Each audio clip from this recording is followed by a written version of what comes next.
नमस्कार। आप देख रहे हैं न्यूज फॉर नेशन और मैं हूं प्रियदर्शन। पूरा देश आज 5 राज्यों के विधानसभा चुनाव के परिणामों का इंतजार कर रहा है और सुबह 8 बजे से ही मतों की गिनती पांचों राज्यों यानी कि पश्चिम बंगाल, असम, तमिलनाडु, केरल और पुडुचेरी में शुरू हो चुकी है। और पहले घंटे यानी कि सुबह 9 बजे तक अलग अलग राज्यों में मुकाबला काफी रोचक पहुंच चुका है।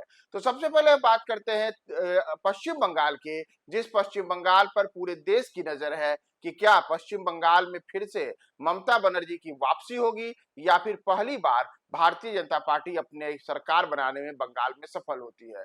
तो बंगाल के अगर हम शुरुआती घंटे के रुझानों की बात करें तो शुरुआती घंटे के रुझानों में पश्चिम बंगाल में ममता बनर्जी और भारतीय जनता पार्टी के बीच काफी कड़ा मुकाबला देखने को मिल रहा है। शुरुआती घंटे के मुकाबले में दोनों के बीचों में जो कांटे का मुकाबला है उसमें स्थिति है कि अलग अलग जो अभी तक जो रुझान आए हैं और उन रुझानों पर अगर हम गौर करें तो करीब करीब दोनों के बीच में जो मुकाबला है वह आमने सामने का है। और अभी जो पहले घंटे यानी कि सुबह 9 बजे तक की अगर आप आंकड़ों पर गौर करेंगे तो 110 से 115 सीटों के आसपास में दोनों ही दल जो है यानी कि ममता बनर्जी की पार्टी टीएमसी और भारतीय जनता पार्टी, इन दोनों के बीच में आमने सामने का मुकाबला चल रहा है। कहीं कुछ जगह जो रुझान है उसमें 110 से 15 सीटों के बीच में टीएमसी आगे है, तो करीब करीब यही आंकड़े आसपास है जिसमें कि भारतीय जनता पार्टी ने भी अपनी बढ़त अलग अलग सीटों पर बना रखी है।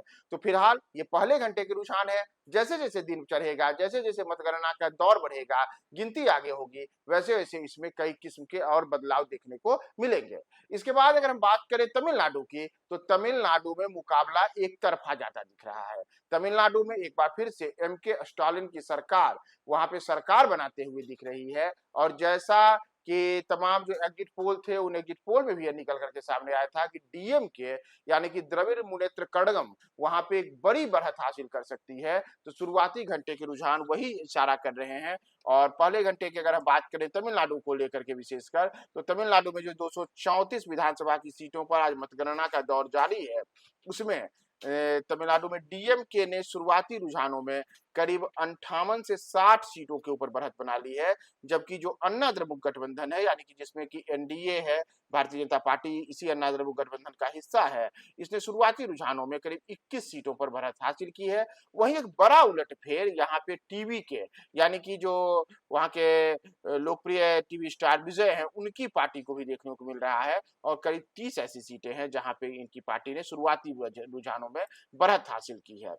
वही अगर हम बात करें देश के सबसे दक्षिणी राज्य केरल की तो केरल में एक बार सत्ता परिवर्तन होता दिख रहा है। पहले घंटे यानी कि सुबह 9 बजे तक के अगर हम रुझान पे गौर करें तो सुबह 9 बजे तक केरल में एक बार फिर से वहां पे सरकार में यूडीएफ यानी कि जो कांग्रेस गठबंधन है वह गठबंधन आते हुए दिख रहे हैं। और अगर हम इसे शुरुआती रुझानों को देखें तो एलडीएफ ने जहां यहाँ पे अभी करीब 60 से 65 सीटों के ऊपर बढ़त हासिल कर रखी है, वहीं यूडीएफ जो कि कांग्रेस और उसके अन्य सहयोगी दलों का गठबंधन है उसने करीब 70 से ज्यादा सीटों पर बढ़त हासिल की है। तो यहाँ मुकाबला काफी रोचक है। और यहाँ पे जो केरल है, केरल में फिलहाल एनडीए यानी कि भारतीय जनता पार्टी का खाता खुलता हुआ नहीं दिख रहा है। और शुरुआती रुझानों में एक भी ऐसी सीट नहीं है जहां भारतीय जनता पार्टी या फिर जो उसके गठबंधन के अन्य सहयोगी हैं वह केरल में किसी भी सीट पर बढ़त हासिल किए हुए हैं। इसके बाद अगर हम बात करें देश के पूर्वी राज्य असम की, जहां पर यह संभावना जताई जा रही थी कि एक बार फिर से भारतीय जनता पार्टी वहां लगातार जीत का हैट्रिक हासिल करेगी, तो उसी दिशा में परिणाम भी जा रहा है। और असम में जो 126 विधानसभा की सीट है वहां पे बहुमत हासिल करने के लिए जो 64 का आंकड़ा है उस आंकड़े से कहीं ज्यादा अभी ही भारतीय जनता पार्टी ने शुरुआती रुझानों में ही हासिल कर लिया है। और पहले घंटे के मुकाबले में पहले घंटे की जो मतगणना है उसमें ही 68 सीटों के ऊपर भारतीय जनता पार्टी को बढ़त हासिल हो चुकी है। जबकि उनके मुकाबले जो कांग्रेस है, कांग्रेस वहां बमुश्किल से दहाई आंकड़े में पहुंचती हुई दिख रही है। और करीब 10 से 12 सीटों पर कांग्रेस के जो प्रत्याशी हैं उनकी बढ़त यहाँ पे दिख रही है। तो एक और जहां पश्चिम बंगाल में मुकाबला काफी रोचक है, वहीं दूसरी ओर तमिलनाडु में डीएमके को शुरुआती स्तर पर बढ़त में है। तमिलनाडु के बाद केरल में जो है वहां पे एलडीएफ यानी कि जो वहां पर सत्तासीन वामपंथी दलों का गठबंधन है उसको बड़ा झटका लगता हुआ दिख रहा है। इसके अतिरिक्त असम में भारतीय जनता पार्टी की वापसी होती दिख रही है। इसी तरीके से पुडुचेरी में भी भारतीय जनता पार्टी वहां पे वापसी करते हुए दिख रही है। तो चुनाव के परिणाम आगे कैसे कैसे बढ़ते हैं, हम राउंड दर राउंड आपको तमाम अपडेट्स बताएंगे। बने रहें न्यूज़4नेशन के साथ।